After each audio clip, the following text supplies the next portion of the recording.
എൻ്റെ സഹോദരങ്ങളെ, ഈ തലമുറയുടെ കൊടിയ തകർച്ച എന്ന് പറയുന്നത് നിത്യതയുടെ വെളിച്ചം നഷ്ടപ്പെട്ടുകൊണ്ടിരിക്കുന്ന ഒരു തലമുറയിലാണ് നമ്മൾ ജീവിക്കുന്നത്. ഞാൻ വിശ്വസിക്കുന്നു മറ്റെന്തിനേക്കാളും നമ്മുടെ തലമുറയ്ക്ക് ആവശ്യമായിരിക്കുന്നത് നിത്യജീവൻ്റെ പ്രത്യാശയാണ്, നിത്യതയുടെ ദർശനമാണ് ഈ തലമുറയ്ക്ക് ഏറ്റവും ആവശ്യമായിരിക്കുന്നത്. ഇന്ന് നമ്മുടെ കുടുംബങ്ങൾ ഒരുപാട് പ്രതിസന്ധികളിലാണ്. കൊച്ചു കൊച്ചു വിഷയങ്ങളെ പ്രതി നമ്മുടെ കുടുംബങ്ങൾ കലഹത്തിലും മാത്സര്യത്തിലും ഭിന്നതയിലും പരസ്പരമുള്ള സ്പർദ്ധയിലും നശിച്ചുകൊണ്ടിരിക്കുകയാണ്. നിസ്സാര കാര്യങ്ങളെ പ്രതിയാണ് അനേകം കുടുംബ ബന്ധങ്ങൾ തകർന്നുകൊണ്ടിരിക്കുന്നത്. നമ്മുടെ ചിന്തകൾക്കപ്പുറമായി വിവാഹമോചനങ്ങൾ ഇന്ന് വർദ്ധിച്ചു അത് പെരുകിക്കൊണ്ടിരിക്കുന്നു. നമ്മുടെ മക്കൾ പലരും വിശ്വാസം നഷ്ടപ്പെട്ട് ലൗകികതയിലേക്കും ജഡികതകളിലേക്കും പോകുന്നു. എത്ര മാതാപിതാക്കളാണ് നമ്മുടെ കുടുംബങ്ങളിൽ മക്കളെയോർത്ത് നീറി കഴിഞ്ഞുകൊണ്ടിരിക്കുന്നത്. മക്കളെക്കുറിച്ചുള്ള മുറിപ്പാടുകളും നൊമ്പരങ്ങളുമായി വേദനയോടെ ജീവിക്കുന്ന ഒത്തിരി മാതാപിതാക്കളെ എനിക്കറിയാം. ഭാര്യ-ഭർത്തൃ ബന്ധത്തിൽ ഒരുപാട് തകർച്ചകൾ, സഹോദര ബന്ധങ്ങളിൽ നിസ്സാര കാര്യങ്ങളെ പ്രതിയുള്ള മുറിപ്പാടുകളും നൊമ്പരങ്ങളും. എൻ്റെ സഹോദരങ്ങളെ, നമ്മുടെ കുടുംബങ്ങൾ എന്തുകൊണ്ടാണ് തകരുന്നത്? നമ്മുടെ കുഞ്ഞുങ്ങൾ, യുവജനങ്ങളും കാലത്തിൻ്റെ പ്രത്യേകത മനസ്സിലാക്കി സത്യവിശ്വാസം ജീവിക്കുന്നതിലും ഈ വിശ്വാസം പ്രഘോഷിക്കുന്നതിലും പലപ്പോഴും നമ്മുടെ തലമുറ പരാജയപ്പെട്ടു പോകുന്നു. നമ്മുടെ തലമുറകൾ മലിനപ്പെട്ടു പോകുന്നു.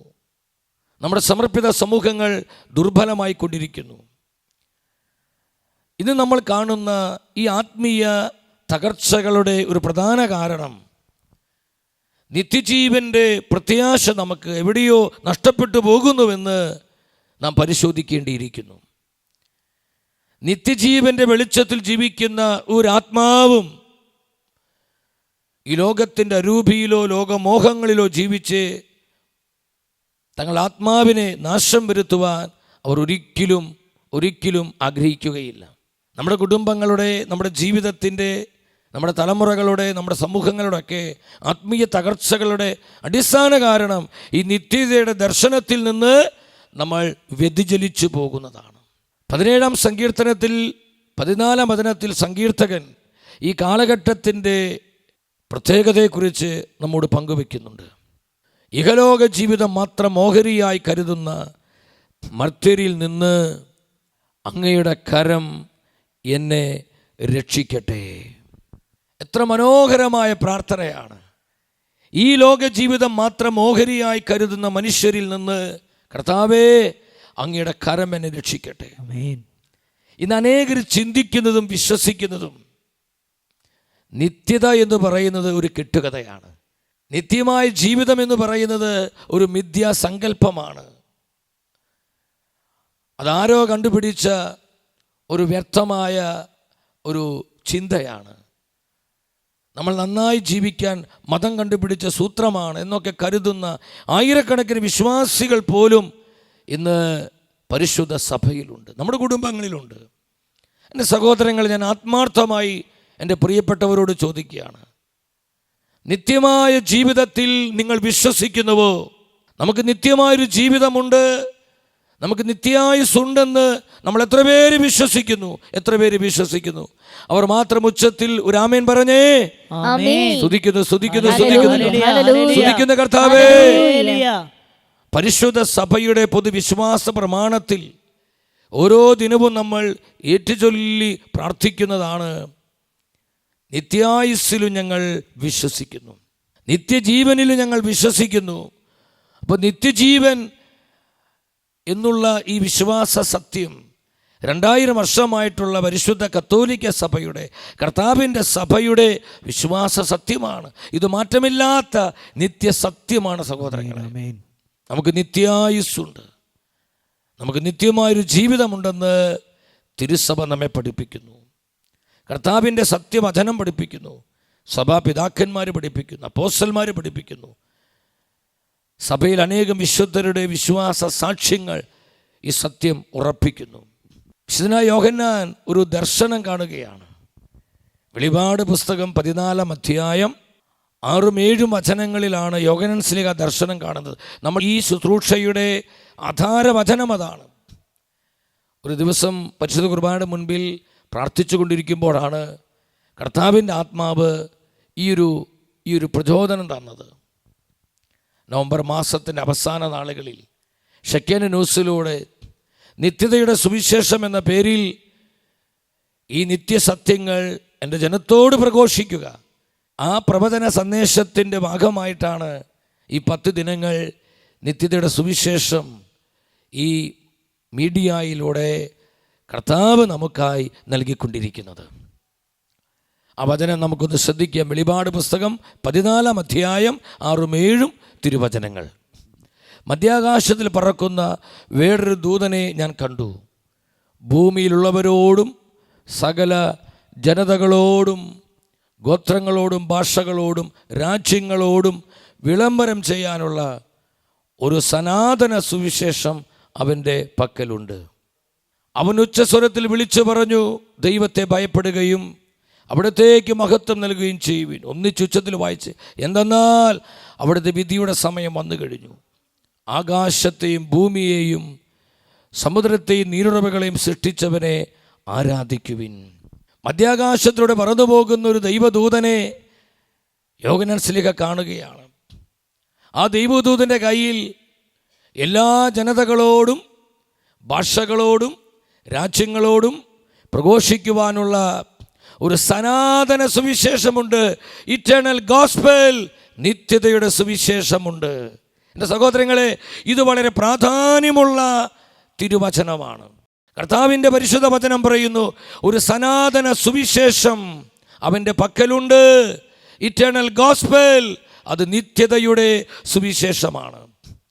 എല്ലാ ജനതകളോടും സകല ഭാഷക്കാരോടും എല്ലാ ജനപദങ്ങളോടും പ്രഘോഷിക്കുവാനുള്ള സുവിശേഷം എന്താണ്? നിത്യതയുടെ സുവിശേഷം, ഇറ്റേണൽ ഗോസ്പൽ. ഈ കാലഘട്ടത്തിന് ഏറ്റവും ആവശ്യമായിരിക്കുന്നത് നിത്യതയുടെ സന്ദേശമാണ്. ഈ തലമുറയോട് പ്രഖ്യാപിക്കപ്പെടേണ്ടത് നിത്യതയുടെ സുവിശേഷമാണ്. ഇന്ന് കർത്താവിൻ്റെ സഭയിൽ യഥാവിധി പഠിപ്പിക്കുകയും പ്രബോധിപ്പിക്കുകയും പ്രഘോഷിക്കുകയും ചെയ്യേണ്ടത് ഈ നിത്യതയുടെ സുവിശേഷമാണെന്ന് ഈ പരിശുദ്ധ വചനം ഉറപ്പിച്ച് നമ്മോട് പ്രഖ്യാപിക്കുകയാണ്. Hallelujah, hallelujah. എൻ്റെ സഹോദരങ്ങളെ, അത്രമാത്രം പ്രാധാന്യമുണ്ട് നിത്യജീവനെ. നമ്മുടെ കർത്താവ് പറഞ്ഞു, യോഹന്നാന്റെ സുവിശേഷം 6 അധ്യായം 27 വചനത്തിൽ എന്താണ് ഈശോ പഠിപ്പിച്ചത്? നശ്വരമായ അപ്പത്തിനു വേണ്ടി അധ്വാനിക്കാതെ മനുഷ്യപുത്രൻ തരുന്ന നിത്യജീവൻ അനശ്വരമായ അപ്പത്തിനു വേണ്ടി അധ്വാനിക്കുവിൻ. നശ്വരമായ അപ്പത്തിനു വേണ്ടി അധ്വാനിക്കാതെ എന്ന് പറഞ്ഞാൽ ഈ ലോകത്തിനു വേണ്ടി മാത്രം അധ്വാനിച്ച് നമ്മുടെ ജീവിതം അവസാനിപ്പിക്കാനുള്ളതല്ല. ഈ ലോകം തരുന്ന നശ്വരമായ സുഖങ്ങൾക്ക് വേണ്ടി, താൽക്കാലികമായ നേട്ടങ്ങൾക്ക് വേണ്ടി മാത്രം അധ്വാനിക്കാതെ നമ്മുടെ കുടുംബത്തിന് വേണ്ടി അധ്വാനിക്കണം. നമ്മൾ മാതാപിതാക്കളെന്ന നിലയിൽ നമ്മുടെ മക്കൾക്ക് വേണ്ടി നമ്മൾ അധ്വാനിക്കണം. നമ്മുടെ തലമുറയുടെ ആത്മീയം ബൗദ്ധികവുമായ വളർച്ചയ്ക്ക് വേണ്ടി നമ്മൾ അധ്വാനിക്കണം. അത് നമ്മുടെ ഉത്തരവാദിത്വമാണ്. എന്നാൽ ആ ഉത്തരവാദിത്വത്തിൽ നിലനിന്നുകൊണ്ട് തന്നെ നമ്മൾ നിത്യജീവന് വേണ്ടി അധ്വാനിക്കണം. നമ്മുടെ ജീവിതങ്ങൾ കർത്താവിനായി പ്രയോജനപ്പെടുന്ന ജീവിതങ്ങളാകണം. ദൈവവചനപ്രകാരം ജീവിക്കുന്ന ജീവിതങ്ങളാകണം. ഈ ലോകത്തിന് വേണ്ടി മാത്രം അധ്വാനിച്ച് അവസാനിച്ചു പോകാനുള്ളതല്ല നമ്മുടെ ജീവിതം. നമ്മൾ നിത്യതയ്ക്ക് വേണ്ടി സമ്പാദിക്കുന്നവരാകണം. നിത്യതയിൽ നമുക്ക് സമ്പത്തുണ്ടാകണം. നമ്മുടെ കർത്താവ് പഠിപ്പിച്ചു, സ്വർഗത്തിൽ നിങ്ങൾ നിക്ഷേപം കരുതി വയ്ക്കുവിൻ. ആമേൻ. അപ്പൊ സ്വർഗത്തിൽ നമുക്ക് നിക്ഷേപം ഉണ്ടാവണം. ഈ ലോകം വിട്ട് നമ്മൾ കർത്താവിൻ്റെ ഭവനത്തിലേക്ക് യാത്രയാകുമ്പോൾ ഈ ലോകത്തിൽ നിന്നൊരു മുട്ടുസൂചി നമുക്ക് യാതൊന്നും കൊണ്ടുപോകാൻ പറ്റില്ല. എൻ്റെ സഹോദരങ്ങളെ, നശ്വരമായ അപ്പത്തിനു വേണ്ടി മാത്രം അധ്വാനിക്കാതെ നിത്യജീവന് വേണ്ടി അധ്വാനിക്കുവാൻ നമ്മുടെ കർത്താവ് നമ്മളെ പഠിപ്പിക്കുകയാണ്. നമ്മുടെ ഏറ്റവും വലിയ പ്രത്യാശയും നമുക്ക് നൽകപ്പെട്ടിരിക്കുന്ന ഏറ്റവും വലിയ വാഗ്ദാനവും എന്ന് പറയുന്നത് ഇറ്റേണൽ ലൈഫ്, നിത്യജീവനാണ്. നിത്യജീവനാണ്. വിശുദ്ധ പൗലോസ് സഭയെ പഠിപ്പിക്കുന്നുണ്ട്. കൊരിന്ത്യസ്കാർക്കെഴുതിയ 2-ാമത്തെ ലേഖനം 7-ാം അധ്യായം 1-ാമത്തെ വചനം. സ്ക്രീനിലോട്ട് നോക്കി എല്ലാവരും ഉച്ചത്തിൽ ആ വചനം സ്വരമുയർത്തി നിങ്ങൾ വായിച്ച്. പ്രിയപ്പെട്ടവരെ, ഈ വാഗ്ദാനങ്ങൾ നമുക്കുള്ളതിനാൽ ശരീരത്തിൻ്റെയും ആത്മാവിൻ്റെയും എല്ലാ അശുദ്ധിയിലും നിന്ന് നമ്മെ തന്നെ ശുദ്ധീകരിക്കുകയും ദൈവഭയത്തിൽ വിശുദ്ധി പരിപൂർണമാക്കുകയും ചെയ്യുവിൻ. ഈ പരിശുദ്ധ വചനത്തിലൂടെ ആത്മാവ് എന്താണ് നമ്മോട് സംസാരിക്കുന്നത്? ഈ വാഗ്ദാനം നമുക്കുള്ളതിനാൽ, എൻ്റെ സഹോദരങ്ങളെ, നമ്മൾ വാഗ്ദത്തത്തിൻ്റെ ജനമാണ്. കർത്താവ് നമുക്ക് പ്രോമിസ് വാഗ്ദാനം തന്നിരിക്കുന്നു. കർത്താവ് നമുക്ക് തന്നിരിക്കുന്ന ഏറ്റവും വലിയ വാഗ്ദാനം എന്താണ്? അവിടുത്തെ പരിശുദ്ധാത്മാവാണ്, ഒപ്പം നിത്യജീവനാണ്. യോഹന്നാൻ്റെ 1-ാമത്തെ ലേഖനം 2-ാം അധ്യായം 25-ാം വചനത്തിൽ കർത്താവിൻ്റെ സത്യവചനം പറയുന്നുണ്ട്. അവൻ നമുക്ക് നൽകിയിരിക്കുന്ന വാഗ്ദാനം ഇതാണ്, നിത്യജീവൻ, ഇറ്റേണൽ ലൈഫ്. നിത്യജീവനാണ് ഈശോ നമുക്ക് തന്നിരിക്കുന്ന ഏറ്റവും ശ്രേഷ്ഠമായ വാഗ്ദാനം. കരമടിച്ച് കർത്താവിനെ സ്തുതിച്ച് നന്ദി പറയുക. Hallelujah, hallelujah. ഓ കർത്താവേ, സ്തുതിക്കുന്നു. Jesus, Jesus. ഏറ്റവും ശ്രേഷ്ഠമായ വാഗ്ദാനം നിത്യജീവനാണ്. വിശുദ്ധ പൗലോസ് സഭയെ പഠിപ്പിക്കുക, ഈ നിത്യജീവൻ എന്ന വാഗ്ദാനം നമുക്കുള്ളതിനാൽ നമ്മൾ എന്തു ചെയ്യണം? ഈ ലോകത്തിൽ നമ്മൾ ജീവിക്കുമ്പോൾ നമ്മൾ എന്തു ചെയ്യണം? നമ്മുടെ ആത്മാവിനെയും നമ്മുടെ ശരീരം മുഴുവനെയും എല്ലാ അശുദ്ധിയിലും നിന്ന്, എല്ലാവരും ഉച്ചത്തിൽ പറഞ്ഞേ, എല്ലാ അശുദ്ധിയിലും നിന്ന്, അൽപൂടി സ്വരമുയർത്തി പറഞ്ഞേ, എല്ലാ അശുദ്ധിയിലും നിന്ന് നാം നമ്മെ തന്നെ ശുദ്ധീകരിക്കണം. ഇത് വളരെ വളരെ പ്രധാനപ്പെട്ട ഒന്നാണ്. സകലവിധ മ്ലേച്ഛതകളിൽ നിന്ന് നമ്മുടെ ആത്മാവിനെ നിത്യമായി നശിപ്പിക്കുന്ന എല്ലാവിധ അശുദ്ധികളിൽ നിന്ന്, ലോകമോഹങ്ങളിൽ നിന്ന് നമ്മുടെ ആത്മാവിനെ മാത്രമല്ല നമ്മുടെ ശരീരം മുഴുവനെയും നാം ശുദ്ധീകരിക്കണം. കാരണം നമുക്കൊരു വാഗ്ദാനമുണ്ട്, നിത്യജീവൻ എന്ന വാഗ്ദാനം. ശുദ്ധീകരിച്ച് നമ്മൾ എന്തു ചെയ്യണം? ദൈവഭയത്തോടെ വിശുദ്ധി പരിപൂർണമാക്കണം. എൻ്റെ സഹോദരങ്ങളെ, ഈ ലോകത്തിൽ വിശുദ്ധിയോടെ ജീവിക്കാൻ ആർക്കാണ് കഴിയുന്നത്? നിത്യജീവൻ്റെ പ്രത്യാശയുള്ളവർക്കാണ് ഈ ലോകത്തിൽ തങ്ങളുടെ ജീവിതങ്ങളെ ദൈവസ്നേഹത്തിൽ കാത്തു സൂക്ഷിക്കുവാൻ കഴിയുന്നത്. ഈ ലോകത്തിൻ്റെ മലിനതകളിൽ നിന്ന്, ലോകമോഹങ്ങളിൽ നിന്ന്, ഈ ലോകത്തിന് എല്ലാവിധ അശുദ്ധികളിൽ നിന്ന്, ജഡീകതകളിൽ നിന്ന്, ലൈംഗികമായ അരാജകത്വങ്ങളിൽ നിന്ന്, പാപത്തിൻ്റെ സകലവിധ ദുഷിപ്പുകളിൽ നിന്ന് നമ്മുടെ ആത്മാവിനെയും ശരീരത്തെയും കാത്തു സൂക്ഷിക്കുവാൻ ആർക്കാണ് കഴിയുന്നത്? നിത്യജീവന്റെ പ്രത്യാശയുള്ളവർക്ക്. ഈ പ്രത്യാശയുള്ളവർക്ക് ഏതു പ്രത്യാശ? നിത്യതയുടെ പ്രത്യാശ. വിശുദ്ധ യോഹന്നാൻ സഭയെ പഠിപ്പിക്കുന്നു. താൻ എഴുതിയ 1-ാമത്തെ ലേഖനം 3-ാം അധ്യായം 3-ാമത്തെ വചനം. 1 John chapter 3:3 വചനം പറയാണ്, ഈ പ്രത്യാശയുള്ളവർ അവിടുന്ന് പരിശുദ്ധനായിരിക്കുന്നത് പോലെ തങ്ങളെ തന്നെ വിശുദ്ധരാക്കുന്നു.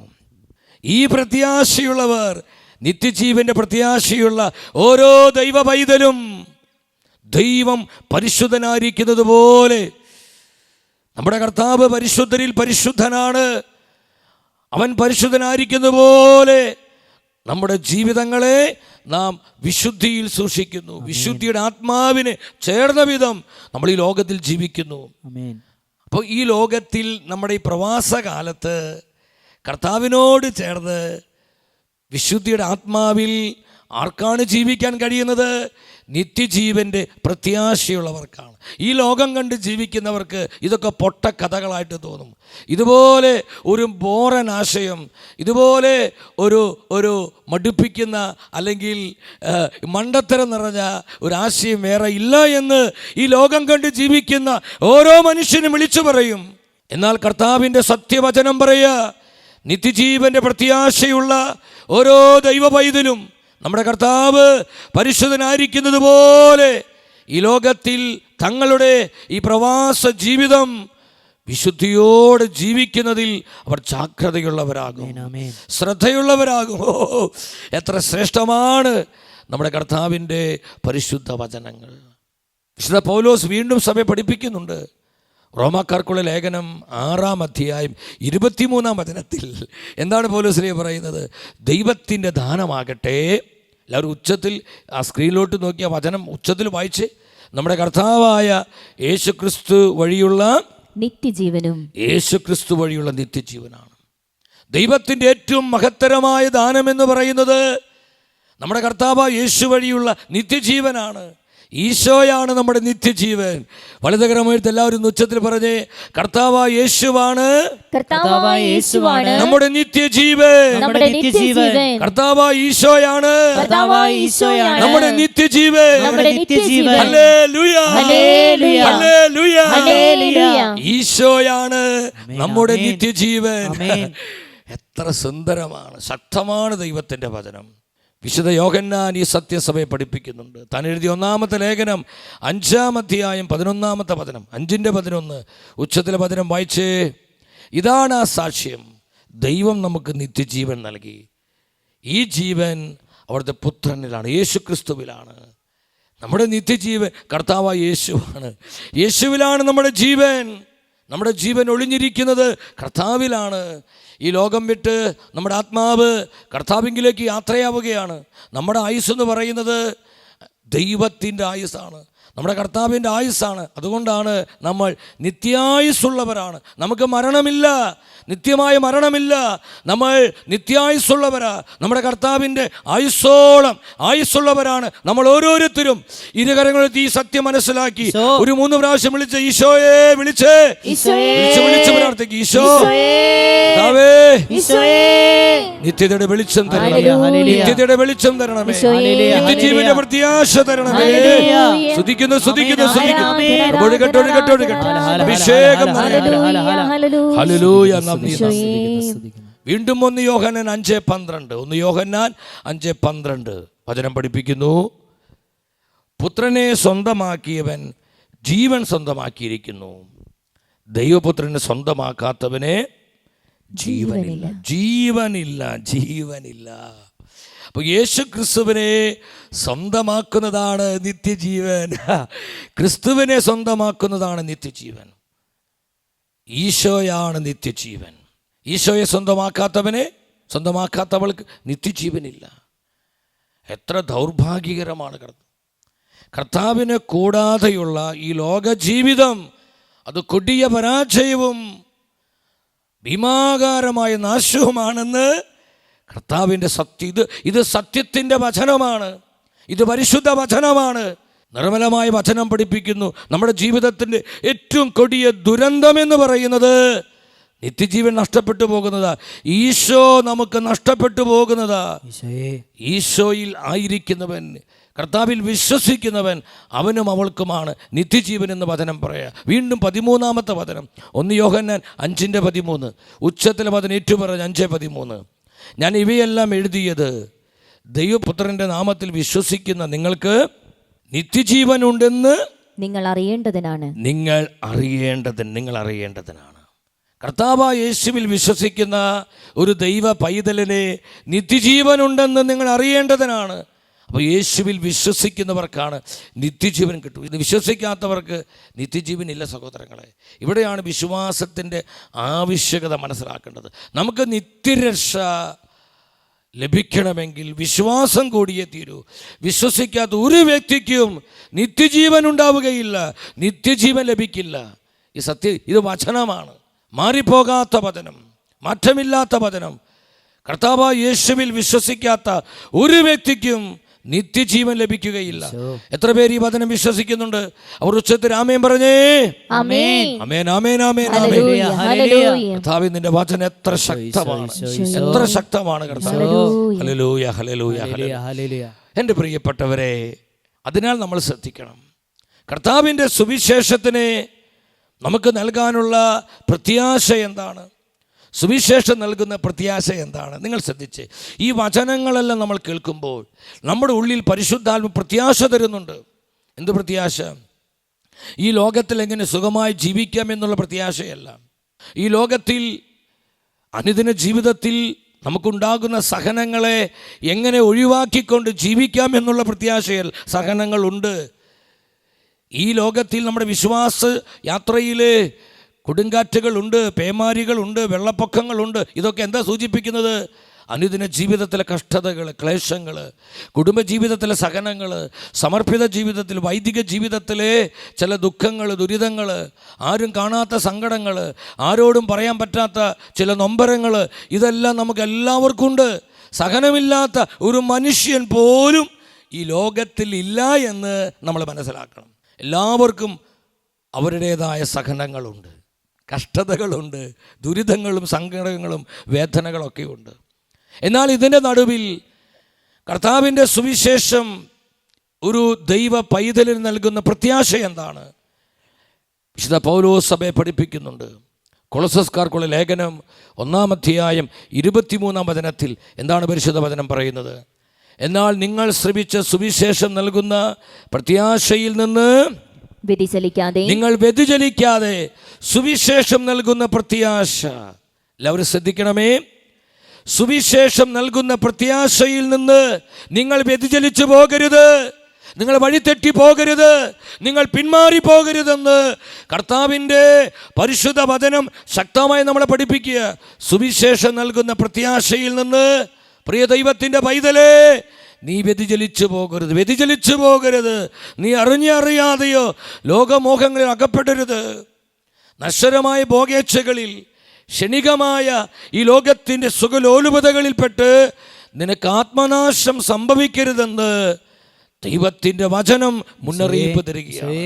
സുവിശേഷം നൽകുന്ന പ്രത്യാശയിൽ നിന്ന് വ്യതിചലിച്ചു പോകരുത്, വ്യതിചലിച്ചു പോകരുത്, നമ്മൾ ഡൈവേർട്ട് ചെയ്തു പോകരുത്. എത്ര ശക്തമാണ് വചനം! ഞാൻ ഈ വചനം ധ്യാനിച്ചപ്പോൾ എനിക്ക് ഒരുപാട് ഒരു ആത്മബലം കിട്ടിയതുപോലെ ഉണ്ടായി. കർത്താവിനെ ശക്തിപ്പെടുത്തുന്ന ഒരു അനുഭവം എനിക്കുണ്ടായി. സുവിശേഷം നൽകുന്ന പ്രത്യാശ എന്ന് പറയുന്നത് നിത്യജീവന്റെ പ്രത്യാശയാണ്. സുവിശേഷം നൽകുന്ന കർത്താവിൻ്റെ സുവിശേഷം നൽകുന്ന പ്രത്യാശ അത് നിത്യജീവന്റെ പ്രത്യാശയാണ്. ഈ പ്രത്യാശയുള്ളവർക്ക് ഈ ലോകത്തിൽ സംഭവിക്കുന്ന നമ്മുടെ കുടുംബ ജീവിതമാകട്ടെ, തൊഴിൽ മേഖലകളാകട്ടെ, ശുശ്രൂഷ മണ്ഡലങ്ങളാകട്ടെ, നമ്മുടെ വ്യക്തി ജീവിതങ്ങളിലാകട്ടെ ഉണ്ടാകുന്ന സഹനങ്ങൾ, നഷ്ടങ്ങൾ, കണ്ണുനീരുകൾ, ദുഃഖങ്ങൾ, ദുരിതങ്ങൾ, സങ്കടങ്ങൾ, മുറിപ്പാടുകൾ, വ്യക്തികളിൽ നിന്ന്, പ്രിയപ്പെട്ടവരിൽ നിന്ന് ഒക്കെ നമുക്കുണ്ടാകുന്ന പലവിധ അപഹാസ്യങ്ങൾ, അപവാദങ്ങൾ, നമ്മുടെ മനസ്സിനെ നൊമ്പരപ്പെടുത്തുന്ന വാക്കുകൾ എന്തുമാവട്ടെ, അതിന് നടുവിലും അവർ പ്രത്യാശയുള്ളവരാകുമെന്ന് കർത്താവിൻ്റെ വചനം അറിയിക്കുക. അതിന് ഏറ്റവും വലിയ ഉദാഹരണമാണ് നമ്മുടെ പൗലോസ്ലീഹ. വിശുദ്ധ പൗലോസ്ലീഹ മാത്രമല്ല, അനേകം വിശുദ്ധർ ഈ കാലഘട്ടത്തിൽ ഇതുപോലെ കർത്താവിന് ഒത്തിരിയേറെ സ്നേഹിക്കുന്ന തൻ്റെ വിശ്വസ്തരായ ആത്മാക്കൾ ഇന്നും സഭയിലുണ്ട്. എല്ലാവരും ഒന്നടങ്കം ദുഷിച്ചു പോയിട്ടില്ല സഹോദരങ്ങളെ. ഈശോയെ ചങ്കായി സ്നേഹിക്കുന്ന ആയിരക്കണക്കിന് ആത്മാക്കള് കർത്താവിൻ്റെ സഭയിലുണ്ട്, നമ്മുടെ കുടുംബങ്ങളിലുണ്ട്, ഈ തലമുറയിലുണ്ട്. വിശ്വസിച്ചൊരു ഹല്ലേലൂയ പറഞ്ഞേ.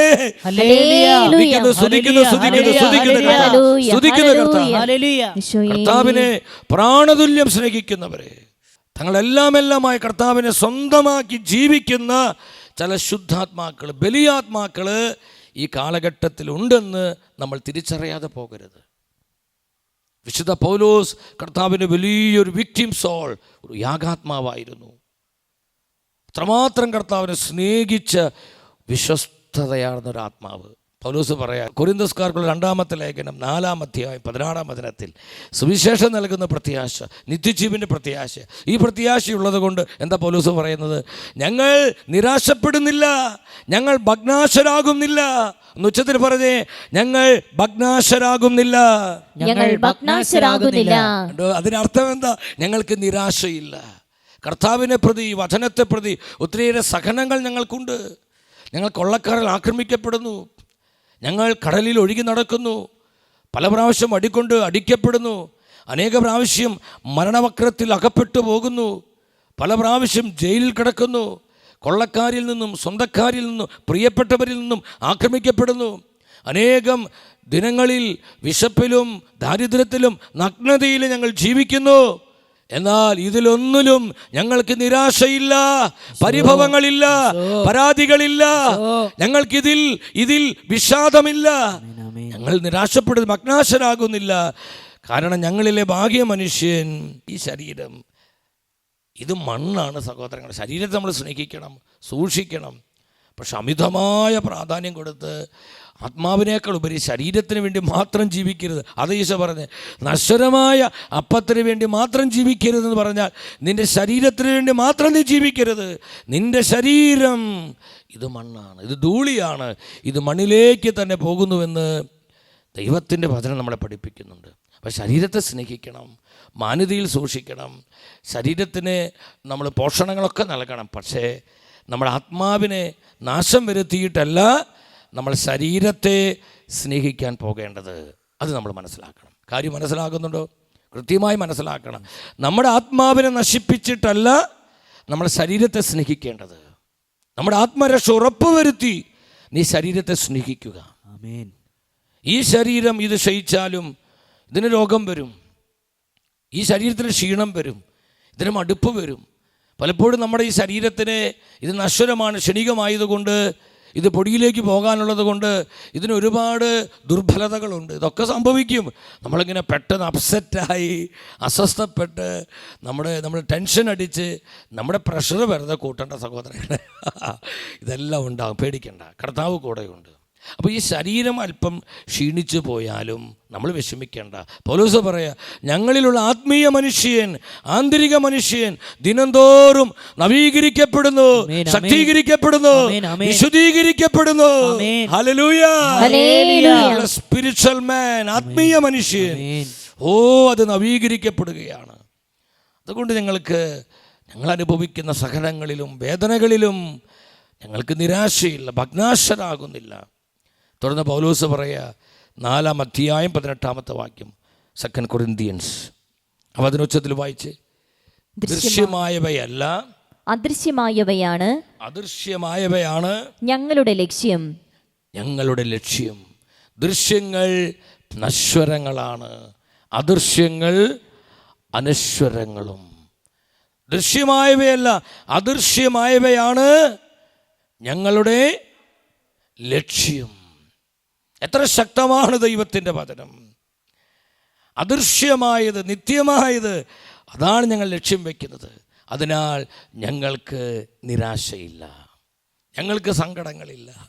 എൻ്റെ സഹോദരങ്ങളെ, എത്ര മഹത്തായ വചനമാണ്! നമ്മൾ ഈ വചനങ്ങളൊക്കെ ധ്യാനിച്ചാലുണ്ടല്ലോ, നമ്മുടെ ഒത്തിരിയേറെ പരാതികൾ നിൽക്കും, പരാതികൾ അവസാനിക്കും, നമ്മുടെ പരിഭവങ്ങൾ മാറിപ്പോകും, നമ്മുടെ പെറുപെറുപ്പുകളും മുറുമുറുപ്പുകളും നിസ്സാര കാര്യങ്ങളെ പ്രതിയുള്ള നമ്മുടെ കൊച്ചു കൊച്ചു സങ്കടങ്ങളും വേദനകളൊക്കെ നമ്മളെ വിട്ടുപോകും. എപ്പോഴാ? നിത്യജീവൻ്റെ പ്രത്യാശ നിന്റെ ആത്മാവിൽ പ്രകാശിതമാകുമ്പോൾ നിന്റെ സകല നിരാശയും മാറും, നിന്റെ മനസ്സിന് വിഷാദങ്ങൾ മാറും. ഈ ലോക ജീവിതത്തിൻ്റെ ക്ഷണികതയും നശ്വരതയും നമ്മൾ മനസ്സിലാക്കുമ്പോൾ, എൻ്റെ സഹോദരങ്ങളെ, നമ്മുടെ ആന്തരിക മനുഷ്യൻ നവീകരിക്കപ്പെടും. എത്ര ശ്രേഷ്ഠമാണ് കർത്താവിൻ്റെ വചനമെന്ന് നമ്മൾ മനസ്സിലാക്കണം. വീണ്ടും വിശുദ്ധ പൗലോസ് റോമക്കാർക്ക് ഇത് ലേഖനം 12-ാം അധ്യായം 1-ാം വചനത്തിൽ, റോമൻസ് ചാപ്റ്റർ 12 വേഴ്സ് 1, 12:1 എന്താണ് പൗലോസ് ലീഗ പറയുന്നത്? ആ വചനം നിങ്ങൾ ഉച്ചത്തിൽ ശ്രദ്ധിച്ച്. ആകയാൽ സഹോദരരെ, ദൈവത്തിൻ്റെ കാരുണ്യം അനുസ്മരിച്ചുകൊണ്ട് ഞാൻ നിങ്ങളോട് അപേക്ഷിക്കുന്നു, നിങ്ങളുടെ ശരീരങ്ങളെ വിശുദ്ധവും ദൈവത്തിന് പ്രീതികരവുമായ സജീവ ബലിയായി സമർപ്പിക്കുവിൻ. ഇതായിരിക്കണം നിങ്ങളുടെ യഥാർത്ഥമായ ആരാധന. വിശുദ്ധ പൗലോസിലൂടെ പരിശുദ്ധാത്മ നമ്മോട് സംസാരിക്കുക. ദൈവത്തിൻ്റെ കാരുണ്യം ഞാൻ നിങ്ങളെ അനുസ്മരിപ്പിക്കുകയാണ്. എൻ്റെ സഹോദരങ്ങളെ, നമ്മുടെ കർത്താവ് നമ്മോട് കാണിച്ച കാരുണ്യം എന്താണ്? നമ്മോട് കാണിച്ച കാരുണ്യം? നമുക്ക് ലഭിച്ച ഭൗതികമായ നന്മകളോ, നമ്മുടെ ജോലിയിൽ നമുക്കുണ്ടായ അഭിവൃദ്ധിയോ, ആരോഗ്യമുള്ള മക്കളെ ലഭിച്ചതോ, സുന്ദരിയും സുന്ദരനുമായ ജീവിത പങ്കാളിയെ ലഭിച്ചതോ, നല്ല സ്നേഹമുള്ള സഹോദരങ്ങളെ ലഭിച്ചതോ, മാതാപിതാക്കളെ ലഭിച്ചതോ, കുടുംബത്തിന് സൗകര്യങ്ങൾ, നല്ല ബിസിനസ്, ഈ ലോകത്തിൽ നമുക്ക് കാര്യമായ തകരാറുകളൊന്നുമില്ലാതെ സൗകര്യമായി ജീവിക്കാനുള്ള സാധ്യതകളോ, ഇതൊക്കെ ദൈവത്തിൻ്റെ കരുണയുടെ അടയാളങ്ങൾ തന്നെയാണ്. പക്ഷേ കർത്താവ് നമ്മോട് കാണിച്ച ഏറ്റവും വലിയ കാരുണ്യമെന്ന് പറയുന്നത്, നാം പാപികളായിരിക്കെ, നിത്യമരണത്തിന് അർഹരായിരിക്കെ, നമുക്ക് വേണ്ടി കാൽവരിയിൽ മരിച്ച് 3-ാം ദിവസം ഉദ്ധാനം ചെയ്ത് എന്നേക്കുമായി നമുക്ക് നൽകിയ നിത്യമായ രക്ഷ, നമുക്ക് നൽകിയ നിത്യജീവനാണ് ദൈവം നമ്മോട് കാണിച്ച ഏറ്റവും വലിയ കാരുണ്യം. നമുക്ക് ലഭിച്ച നിത്യജീവനാണ്.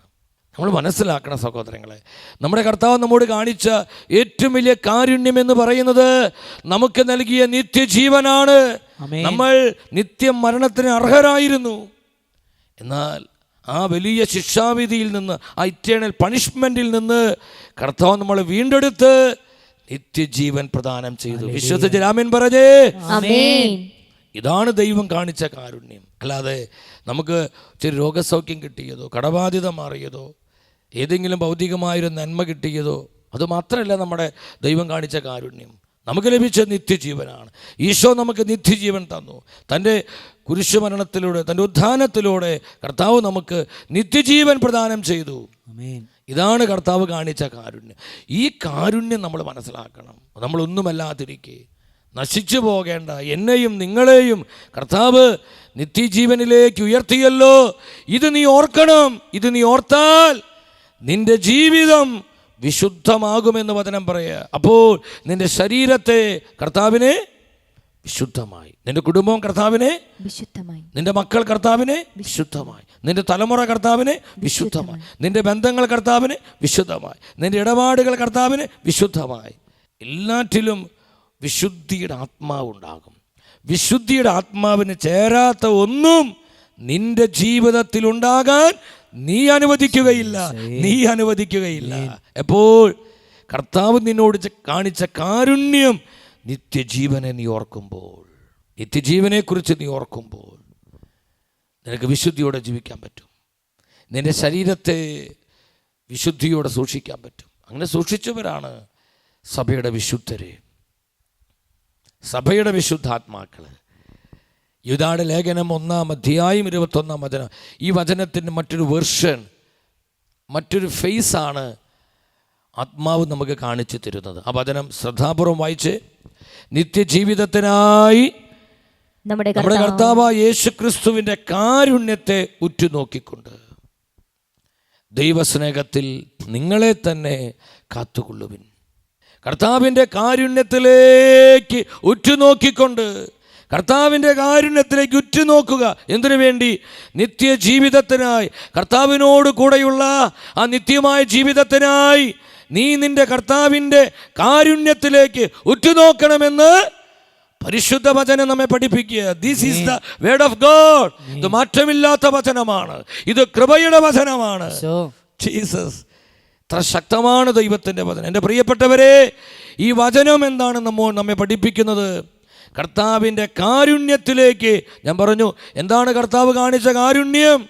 നാം പാപികളായിരിക്കെ, നിത്യമരണത്തിന് അർഹരായിരിക്കെ, ആ നിത്യമരണത്തിൽ നിന്ന് നമ്മളെ എന്നേക്കുമായി വീണ്ടെടുത്ത് രക്ഷിച്ച് നിത്യജീവൻ്റെ അവകാശികളാക്കി. ഇനി നമുക്ക് നിത്യമരണമില്ല, നിത്യമായ മരണമില്ല.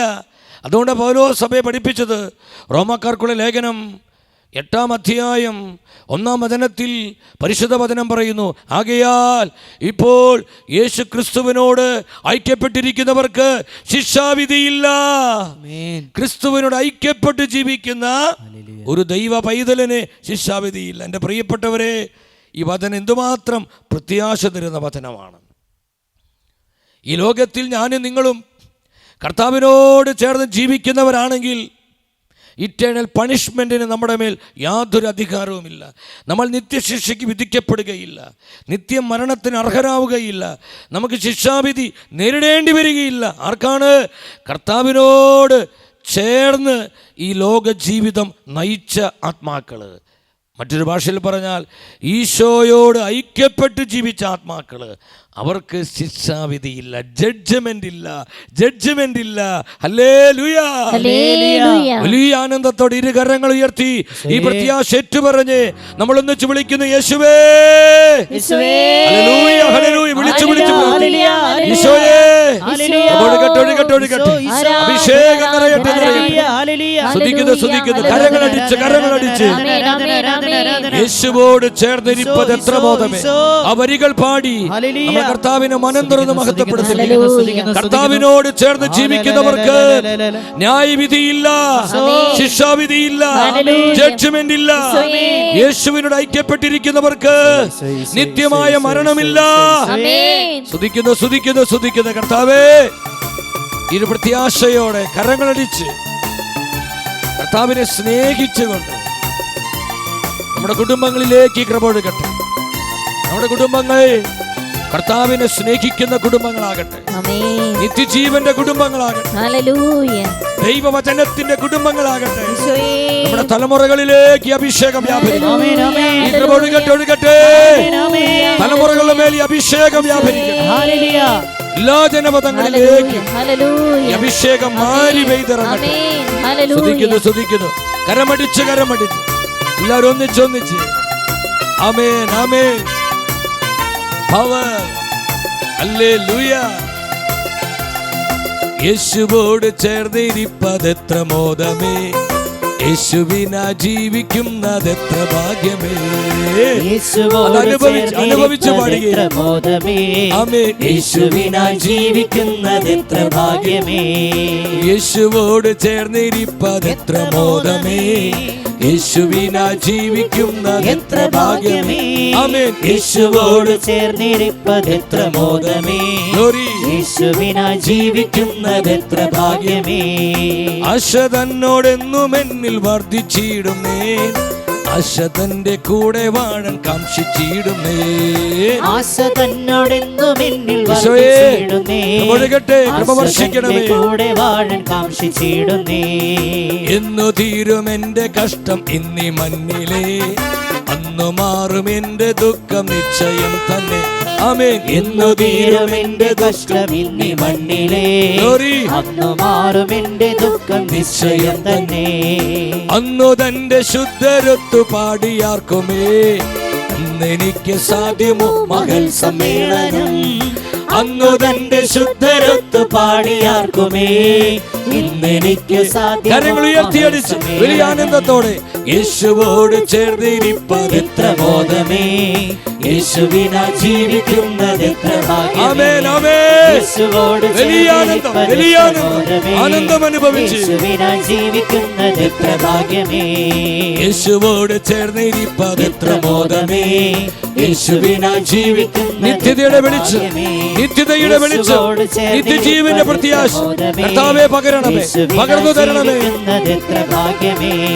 യേശുവിനാ ജീവിക്കുന്ന എത്ര ഭാഗ്യമേ, യേശുവിനാ ജീവിക്കുന്ന എത്ര ഭാഗ്യമേ. ആ സന്തോഷം അനുഭവിച്ച് ഇരുകരം ഉയർത്തി ഒന്നിച്ചു വിളിക്കുന്നു. യേശുവേ, ജീസസ്, ജീസസ്. ജീവിക്കുന്ന ദൈവമേ, ജീവനുള്ള കർത്താവേ, സ്തുതിക്കുന്നു. Hallelujah hallelujah.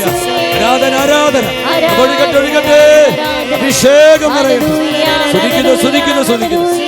ഈശോയെ നന്ദി. Hallelujah hallelujah. ആമേൻ ആമേൻ. യേശുവിനാ ജീവിക്കുന്നതെത്ര ഭാഗ്യമേ, യേശുവിനാ ജീവിക്കുന്ന എത്ര ഭാഗ്യമേ. എന്റെ സഹോദരങ്ങളെ, അതിനാൽ ഈ ലോകത്തിൽ നമ്മൾ ജീവിക്കുമ്പോൾ എവിടെയും നിത്യജീവനെ മുറുകെ പിടിച്ച് ജീവിക്കുക. നിത്യജീവൻ ഈശോയാണ്.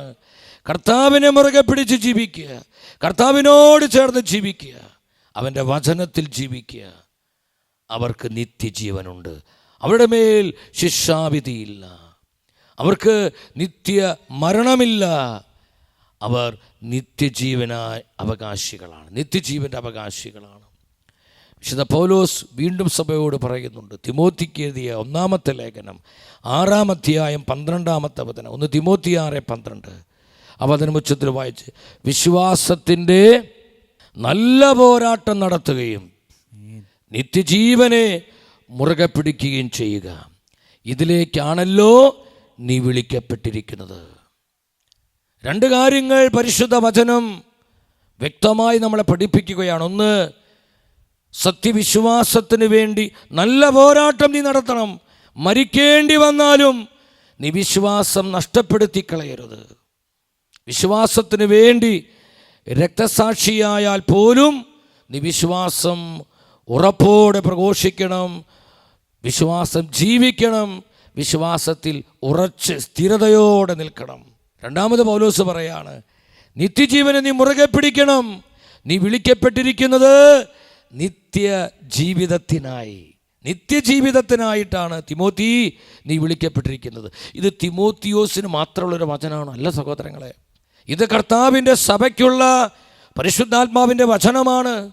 നമ്മുടെ കുടുംബങ്ങൾക്കുള്ള പരിശുദ്ധാത്മാവിൻ്റെ വചനമാണ്.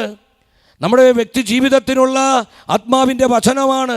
നമ്മുടെ തലമുറകൾക്കുള്ള, നമ്മുടെ സഭാ സമൂഹങ്ങൾക്കുള്ള ആത്മാവിൻ്റെ വചനമാണ്. നിത്യജീവനെ മുറുകെ പിടിക്കുക. നീ ഇതിലേക്കാണല്ലോ വിളിക്കപ്പെട്ടിരിക്കുന്നത്. നമ്മുടെ വിളി എന്താ? നിത്യജീവൻ.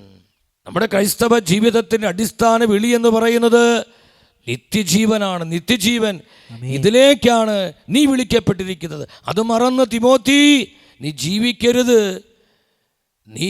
നീ പ്രവർത്തിക്കരുതെന്ന് തിമോത്തിയോസിനെ വിശുദ്ധ പൗലോസ്ലീഹ മുന്നറിയിപ്പ് കൊടുക്കുക. ഇന്ന് ഈ മുന്നറിയിപ്പ് എന്നോടും നിങ്ങളോടുമാണ് ആത്മാവ് പറയുന്നത്. നിത്യജീവനെ മുറുകെ പിടിക്കണം. നമ്മുടെ തൊഴിൽ മേഖലകളിൽ, നമ്മുടെ കൃഷിയിടങ്ങളിൽ, നമ്മുടെ ജോലി മേഖലകളിൽ, ബിസിനസ് മണ്ഡലങ്ങളിൽ. ഇപ്പം ഞാനൊരു ശുശ്രൂഷകനാണ്. കർത്താവിൻ്റെ ശുശ്രൂഷകൻ എന്ന നിലയിൽ എൻ്റെ ശുശ്രൂഷ ജീവിതത്തിൽ, എൻ്റെ വ്യക്തി ജീവിതത്തിൽ, എൻ്റെ കുടുംബ ജീവിതത്തിൽ ഞാൻ ആയിരിക്കുന്നിടത്തെല്ലാം, ഞാൻ എവിടെ യാത്ര ചെയ്താലും, എവിടെ പോയാലും, ഏത് രാജ്യത്തായാലും, ഏത് ദേശത്തായാലും, ഏത് സമൂഹത്തിലായാലും അവിടെയൊക്കെ നിത്യജീവനെ മുറുകെ പിടിക്കണം. കാരണം എൻ്റെ വിളി നിത്യജീവനിലേക്കുള്ള വിളിയാണ്. നിൻ്റെ വിളി നിത്യജീവനിലേക്കുള്ള വിളിയാണ്. യേശുവിൽ വിശ്വസിക്കുന്ന ഓരോ ദൈവ പൈതലിൻ്റെയും അടിസ്ഥാന വിളി നിത്യജീവനിലേക്കുള്ള വിളിയാണ്. വിശ്വസിച്ച് ആമേൻ പറഞ്ഞേ. സ്തുതിക്കുന്നു. കർത്താവേ, ഞങ്ങൾ ഒന്നിച്ച് സ്തുതിക്കുന്നു. Hallelujah, hallelujah. ഇതിലേക്കാണല്ലോ നീ വിളിക്കപ്പെട്ടിരിക്കുന്നത്. ഇതിലേക്കാണല്ലോ നീ വിളിക്കപ്പെട്ടിരിക്കുന്നത്. എൻ്റെ സഹോദരങ്ങളെ, എത്ര ശ്രേഷ്ഠമാണ് ദൈവത്തിൻ്റെ വചനം. അതുകൊണ്ടാണ് പൗലോസ് വീണ്ടും പറയുന്നത്, റോമാക്കാർക്കുള്ള ലേഖനം 12:2 എന്താ പറയുന്നത്? നിങ്ങൾ ഈ ലോകത്തിന് അനുരൂപരാകരുത്. നിങ്ങൾ ഈ ലോകത്തിന് അനുരൂപരാകരുത്. ഈ ലോകത്തിൻ്റെ സുഖഭോഗങ്ങൾ, ഈ ലോകത്തിൻ്റെ മ്ലേച്ഛതകളിൽ, ഈ ലോകത്തിന് ഐക്യപ്പെട്ട് നിങ്ങൾ ജീവിക്കരുത്. നിങ്ങൾ ഈ ലോകത്തിൻ്റേതല്ല. കർത്താവ് നിന്നെ രക്തം കൊടുത്ത് വിലയ്ക്ക് വാങ്ങിയതാണ്. കർത്താവിൻ്റെ രക്തത്തിൻ്റെ വിലയാണ് നമ്മുടെ ജീവിതം, നമ്മുടെ ജീവൻ. നീ കർത്താവിനോട് അനുരൂപരാകുക. നീ നിത്യജീവനെ മുറുകെ പിടിക്കുക. നിൻ്റെ ഈ ലോകത്തിൽ പ്രവാസകാലത്ത് നിത്യതയുടെ വെളിച്ചത്തിൽ ജീവിക്കുക. ഈ വെളിച്ചം തലമുറകൾക്ക് പകർന്നു കൊടുക്കുക, നിൻ്റെ മക്കൾക്ക് കൈമാറി കൊടുക്കുക, നിൻ്റെ കുടുംബത്തിന് ഈ വെളിച്ചം കൊടുക്കുക. ഏത് വെളിച്ചം? നിത്യതയുടെ വെളിച്ചം. നിത്യതയുടെ വെളിച്ചം ഒരു അപ്പൻ്റെ അമ്മയുടെ ഉത്തരവാദിത്തമാണത്. ജീവിത പങ്കാളിയുടെ ഉത്തരവാദിത്തമാണ്. സഹോദരങ്ങളുടെ ഉത്തരവാദിത്തമാണ്. ഒരു ദൈവ ശുശ്രൂഷകൻ്റെ ഉത്തരവാദിത്തമാണ് ഈ കാലഘട്ടത്തിന്, ഈ തലമുറയ്ക്ക് നിത്യതയുടെ വെളിച്ചം പകർന്നു കൊടുക്കുക എന്നുള്ളത്. അതാണ് നമ്മുടെ വിളി, നമ്മുടെ ദൗത്യം. അതാണ് നിത്യജീവന്റെ പ്രത്യാശയിൽ ഈ തലമുറ വളരുവാൻ, നിത്യതയുടെ വെളിച്ചം ഈ തലമുറയ്ക്ക് പകർന്നു കൊടുക്കുവാൻ കർത്താവിനാൽ തെരഞ്ഞെടുക്കപ്പെട്ടവരാ നമ്മൾ ഓരോരുത്തരും. ബോധ്യമുള്ളവർ വിശ്വസിച്ച് ആമേൻ പറഞ്ഞേ. ആമേൻ, ആമേൻ, ആമേൻ, ആമേൻ. സ്തുതിക്കുന്ന കർത്താവേ. അതിനാൽ സഹോദരങ്ങളെ, ഈ ലോകം കണ്ട് ജീവിച്ച് തീർക്കാനുള്ളതല്ല നമ്മുടെ ജീവിതം. കർത്താവിനോട് ഐക്യപ്പെട്ട് ജീവിക്കണം. നിത്യജീവൻ്റെ ജീവിതം ഈ ലോകത്തിൽ നമ്മൾ ജീവിക്കണം. അതിൻ്റെ ട്രയൽ റൺ എന്നൊക്കെ പറയില്ലേ, ട്രയൽ നോക്കാമെന്നൊക്കെ പറയില്ലേ. കർത്താവിനോട് കൂടെയുള്ള നിത്യമായ ജീവിതത്തിൻ്റെ ട്രയലാണ് ഈ ലോകത്തിൽ കർത്താവിനോട് ചേർന്നുള്ള നമ്മുടെ ജീവിതം. ഇവിടെ നിത്യജീവൻ്റെ ജീവിതം നമ്മൾ ആരംഭിക്കണം. അതൊരു തുടർച്ചയാണ്, എണ്ണിത്തീർക്കാൻ പറ്റില്ല. കോടാനുകോടി വർഷം കർത്താവിനോട് കൂടെ നിത്യമായ ആയുസ്സിൽ അവിടുത്തോടു കൂടെയുള്ളൊരു ജീവിതം. എൻ്റെ സഹോദരങ്ങളെ, ഇത് നമ്മൾ മനസ്സിലാക്കണം. നമ്മൾ കർത്താവിനെ സ്നേഹിക്കുന്നതും നമ്മൾ പ്രാർത്ഥിക്കുന്നതും ആരാധിക്കുന്നതും വെറും ഭൗതികതയ്ക്ക് വേണ്ടി മാത്രമല്ല, ഈ ലോകത്തിൻ്റെ കാര്യങ്ങൾ നേടിയെടുക്കാനല്ല, നശ്വരമായ ലോകത്തിൻ്റെ സാധ്യതകൾക്ക് വേണ്ടിയല്ല. പൗലോസ് പറയുന്നുണ്ട്, കൊരിന്ത്യക്കാർക്ക് എഴുതിയ 1-ാമത്തെ ലേഖനം 15-ാം അധ്യായം 19-ാമത്തെ വചനം, ചാപ്റ്റർ 15:19. ഈ ലോക ജീവിതത്തിന് വേണ്ടി മാത്രം ക്രിസ്തുവിൽ പ്രത്യാശ വെച്ചിട്ടുള്ളവരാണെങ്കിൽ നമ്മൾ എല്ലാ മനുഷ്യരെയും കാൾ നിർഭാഗ്യരാണ്. ഈ ലോക ജീവിതത്തിന് വേണ്ടി മാത്രം കർത്താവിനെ സ്നേഹിക്കുന്നവരാണോ നമ്മൾ? ശ്രദ്ധിച്ചേ നിങ്ങൾ. ഈ ലോക ജീവിതത്തിന് വേണ്ടി മാത്രം, ഇവിടെ കഷ്ടപ്പാടുകളില്ലാതെ, സഹനങ്ങളില്ലാതെ, രോഗങ്ങളില്ലാതെ, ദുഃഖങ്ങളും ദുരിതങ്ങളും ഇല്ലാതെ, സങ്കടങ്ങളും വേദനകളും പരാജയങ്ങളും ഇല്ലാതെ സൗഭാഗ്യമായി എല്ലാവിധ സുഖങ്ങളിലും സന്തോഷിച്ച് ജീവിക്കാൻ വേണ്ടിയാണോ നമ്മൾ കർത്താവിനെ സ്നേഹിക്കുന്നത്? നമ്മൾ ക്രിസ്തുവിൽ പ്രത്യാശയർപ്പിച്ചിരിക്കുന്നത്. കർത്താവായ യേശുവിലും അവിടുത്തെ വചനത്തിലുമുള്ള നമ്മുടെ പ്രത്യാശയുടെ അടിസ്ഥാനം എന്താണ്? ഈ ലോക ജീവിതത്തിന് വേണ്ടി മാത്രമാണോ നമ്മൾ ഈശോയെ സ്നേഹിക്കുന്നത്, നമ്മൾ കർത്താവിൽ പ്രത്യാശയർപ്പിക്കുന്നത്? പ്രിയ ദൈവത്തിൻ്റെ പൈതലേ, നീ ചിന്തിക്കണം. നിന്നോടാണ് ഈ വചനം പരിശുദ്ധാത്മാവ് നൽകുന്നത്. നമ്മുടെ ജീവിതത്തിനുള്ള വചനമാണ്. നമ്മൾ പരിശോധിക്കണം, നമ്മുടെ പ്രാർത്ഥനകൾ ഇന്ന് എന്തിനു വേണ്ടിയാണ്? നമ്മുടെ ആരാധനകൾ, നമ്മുടെ നിയോഗങ്ങൾ, നമ്മുടെ പ്രാശ്ചിത്തങ്ങൾ എന്തിനു വേണ്ടിയ സഹോദരങ്ങളെ? ഈ ലോകത്തിൻ്റെ നശ്വരമായ കാര്യങ്ങൾ നേടിയെടുക്കുവാൻ വേണ്ടി മാത്രമായി നമ്മുടെ പ്രാർത്ഥനകൾ അധപതിച്ചു പോകരുത്. നമ്മുടെ ആരാധനകളും നമ്മുടെ സ്തുതികളും നമ്മുടെ പ്രാശ്ചിത്തങ്ങളൊക്കെ വെറും ഈ ലോകത്തിൻ്റെ കാര്യങ്ങൾ നേടിയെടുക്കുവാൻ മാത്രമായി മാറരുത്. നിനക്കൊരു നിത്യതയുണ്ട്. നീ വിളിക്കപ്പെട്ടിരിക്കുന്നത് നിത്യജീവനായിട്ടാണ്. സഹോദരങ്ങളെ, ആത്മാക്കളെ നേടണം. അനേക ആത്മാക്കൾക്ക് വെളിച്ചം കൊടുക്കണം. നിങ്ങൾ എൻ്റെ ആത്മരക്ഷ ഉറപ്പുവരുത്തി, എൻ്റെ ആത്മരക്ഷ മുറുകെ പിടിച്ച് അനേക ആത്മാക്കളെ ഈശോയ്ക്കായി നേടുവാൻ, നിത്യജീവൻ്റെ പ്രത്യാശ കൊടുക്കുവാൻ, നിത്യതയുടെ വെളിച്ചം കൊടുക്കുവാൻ നമുക്ക് കഴിയണം. ഇന്ന് കർത്താവിൻ്റെ ഏറ്റവും വലിയൊരു വേദന എന്ന് പറയുന്നത്, ഈ ലോക ജീവിതത്തിന് വേണ്ടി മാത്രം ഇന്ന് അനേകർ കർത്താവിനെ അനുഗമിക്കുന്നു. ആ നശ്വരമായ അപ്പത്തിന് വേണ്ടി മാത്രം കർത്താവിനെ സ്നേഹിക്കുന്ന, അതിനായി പ്രാർത്ഥിക്കുന്ന, അതിനുവേണ്ടി മാത്രം ആരാധിക്കുന്ന ഒത്തിരിയേറെ ജീവിതങ്ങൾ. അത് വലിയ മാരക പാപം എന്നല്ല പറയുന്നത്, പക്ഷെ അവിടെ അവസാനിപ്പിച്ചു പോകരുത് നമ്മുടെ വിശ്വാസവും ദൈവസ്നേഹാനുഭവവും. അതിനപ്പുറത്തേക്ക് അത് പോകണം. കർത്താവ് ആദ്യം അപ്പം തരും, ലൗകിക നന്മകളൊക്കെ തരും. കർത്താവ് ഈ ഭൗതിക നന്മകൾ തരുന്നതിന് അടിസ്ഥാനം എന്താ? നിൻ്റെ നിത്യജീവന് വേണ്ടിയാണ്. തൻ്റെ അരികിൽ വന്നവർക്ക് ആദ്യം കർത്താവ് അപ്പം കൊടുത്തു. അപ്പം പക്ഷേ അവർ തൃപ്തരായി. അവർ വീണ്ടും കർത്താവിനെ അന്വേഷിച്ച് വരികയാണ്. അപ്പോൾ കർത്താവ് പറഞ്ഞു, നിങ്ങൾ ഇപ്പോൾ എൻ്റെ അടുത്തേക്ക് വന്നിരിക്കുന്നത് ഞാൻ നിങ്ങൾക്ക് എനിക്ക് അപ്പത്തിൻ്റെ രുചി ഓർത്താണ്. ഉടനെ കർത്താവ് വിഷയം മാറ്റി, ഫോക്കസ് മാറ്റി. കർത്താവ് പറഞ്ഞു, നിങ്ങൾ നശ്വരമായ അപ്പത്തിന് വേണ്ടി മാത്രം ഇങ്ങനെ ഓടി നടക്കരുത്. നിത്യജീവൻ്റെ അനശ്വരമായ അപ്പത്തിന് വേണ്ടി നിങ്ങൾ അധ്വാനിക്കണം. എത്ര ശ്രേഷ്ഠമായ പ്രബോധനമാണ് കർത്താവ് തൻ്റെ പ്രിയപ്പെട്ടവർക്ക് നൽകിയത്. ഈ വചനം ഇന്ന് പരിശുദ്ധാത്മാവ് നിനക്ക് നൽകുമ്പോൾ, എനിക്ക് നൽകുമ്പോൾ നമ്മൾ മനസ്സിലാക്കണം, ഈ തലമുറയ്ക്ക് ഏറ്റവും ആവശ്യമായിരിക്കുന്നത് ഇറ്റേണൽ ഗോസ്പൽ, നിത്യതയുടെ സുവിശേഷമാണ്. നിത്യജീവന്റെ സുവിശേഷമാണ്.